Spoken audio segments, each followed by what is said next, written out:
இந்த மாதிரி நான் பில்டிங் பிளாக்ல பில்ட் பண்ணியிருக்கேன்ல, இதையே நீ வந்து ஐஸ் கியூப்ஸில் பில்டிங் பிளாக் வந்து ஃபார்ம் பண்ணு.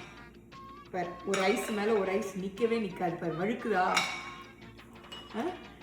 இதை வந்து நீ இந்த மாதிரி ஃபார்ம் பண்ணும். எடிட்டப்பா இரு ட்ரை பண்ணி பார்க்குறேன். ட்ரை பண்ணு. இது வேற, இது ஒரு இடத்துல கூட நிற்க மாட்டேங்க, இங்கே வச்சா அங்கே வலிக்கிட்டு போகுது. ஆமாம், நில்லு நில்லு, இங்கே பாரு இன்னும் நகர்ந்துக்கிட்டே இருக்குது இதுல இருக்குதுடா. சரி இரு, நான் ஒரே ஒரு பொருள் மட்டும் யூஸ் பண்ணிக்கிறேன். இது நான் உப்பு வச்சு என்ன பண்ண போகிறேன்?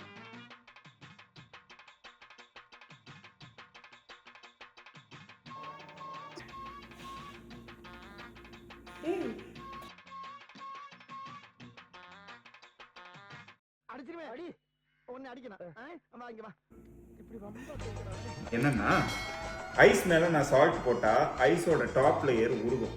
அதுக்கப்புறம் நான் அதுக்கு மேலே இன்னொரு ஐஸை நான் வைக்கும்போது அது டெம்பரேச்சர் ரொம்ப கீழே இருக்கிறதுனால மறுபடியும் ரீஃப்ரீஸ் ஆகிடும். ஸோ இந்த ரீஃப்ரீஸ் ஆகும்போது மேலே இருக்க ஐஸையும் அது ஹோல்டு பண்ணி பிடிச்சிக்கும். இப்போ அதனால என்ன ஆயிடுச்சு, ஒன்றுக்கு மேலே ஒன்று நான் வைக்கும்போது ஒட்டி ரீஃப்ரீஸ் ஆயிடுச்சு.